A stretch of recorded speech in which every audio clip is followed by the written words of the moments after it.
Those who have studied history know that nothing invigorates and empowers an authoritarian regime more than a spectacular act of violence, some sudden and senseless loss of life that allows the autocrat to stand on the smoking rubble and identify himself as the hero. It's at moments like this that the public, still in shock from the horror of the tragedy that has just unfolded before them, can be led into the most ruthless despotism. Despotism that now bears the mantle of security. Acts of terror and violence never benefit the average man or woman. They only ever benefit those in positions of power. This is why Nero fiddled while Rome burned. It gave him a chance to throw out the Christians to the lions and rebuild the capital of the Roman Empire in his own image. This is why Hearst and the warmongers of the emerging American Empire were delighted by the destruction of the USS Maine in Havana Harbor in 1898. It gave them the excuse they needed to rouse the public into supporting the Spanish-American War.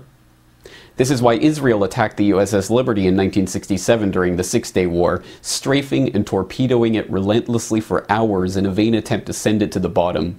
The Israelis believed that the loss of the Liberty could be blamed on Egypt and draw the Americans into war.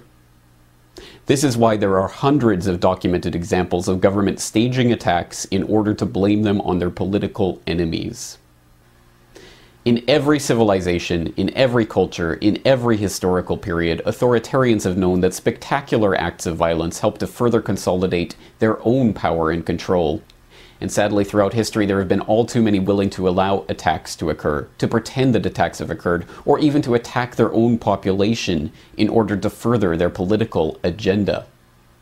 To think that such staged provocations and false flag attacks no longer occur would be as unrealistic as believing that human nature itself has changed, that powerful people no longer seek to increase their power, that influence is never used for deceit or manipulation, that lies are no longer told to satisfy greed or slake the thirst for control. It is to believe that our society is immune from those things that we have seen in every other society, in every other era. In short, it's a dangerous delusion. The people are once again learning the power of this delusion. They are learning the extent to which they have been lied to. They are once again studying their history. The Russians are learning how the FSB was caught planting bombs in Moscow in 1999 during a terror scare that swept Putin into power and stirred the public into supporting the Second Chechen War. They are learning how their autocratic ex-president came to power campaigning on the graves of those his old FSB cronies had killed. The Israelis are learning how Mossad has been caught time and again posing as the very Muslim terrorists they claim to be opposing. They are learning how Israel uses the specter of terror to further extend their blank check drawn on American funds to expand their police state at home and maintain their hardline stance, the world's sixth largest nuclear superpower supposedly threatened by the possibility that one of their neighbors may one day obtain a single nuclear weapon.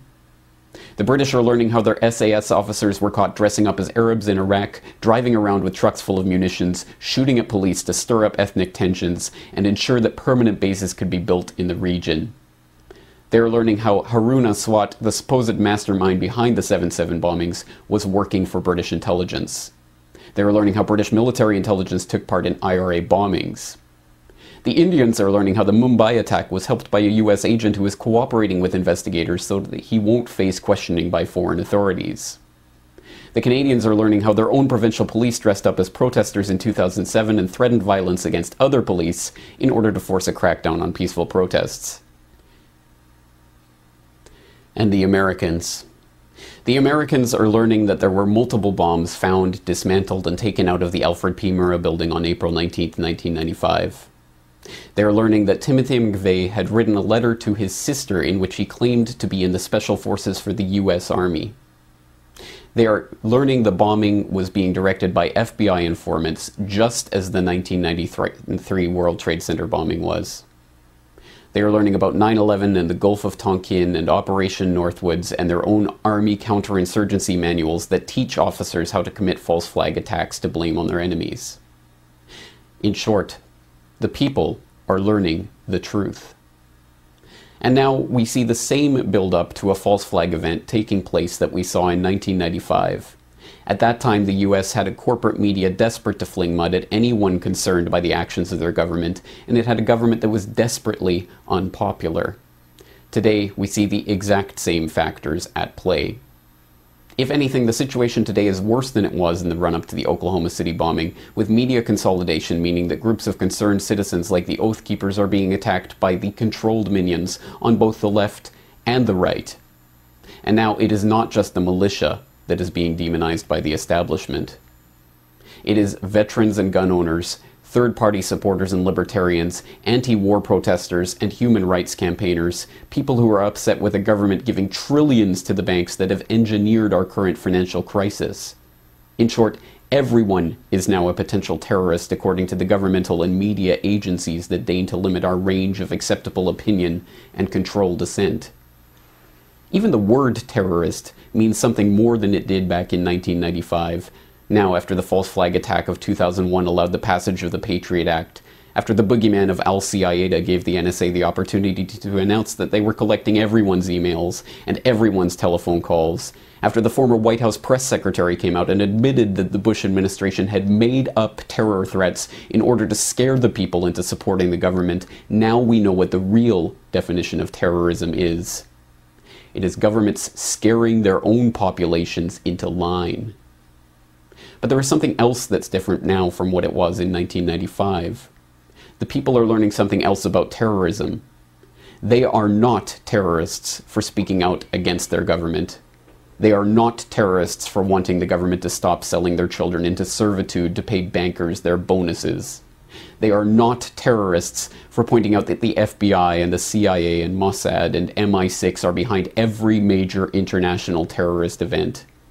The people are not terrorists because they do not want to see more death. They do not want more destruction. The spilling of the blood of their fellow citizens is not in their interests. Death and destruction only ever serve the governmental and financial and industrial interests who always grow in power and wealth in the wake of every tragedy. Time and again, the people pay with their lives, and the governments and the banks and the war machine only grows and prospers. The people do not want terrorism because it does not benefit them. It only benefits the existing power structure. And this time, if there is another staged event to blame on the government's enemy of the day, the people will know who to blame. For the Corbett Report in Western Japan, I am James Corbett.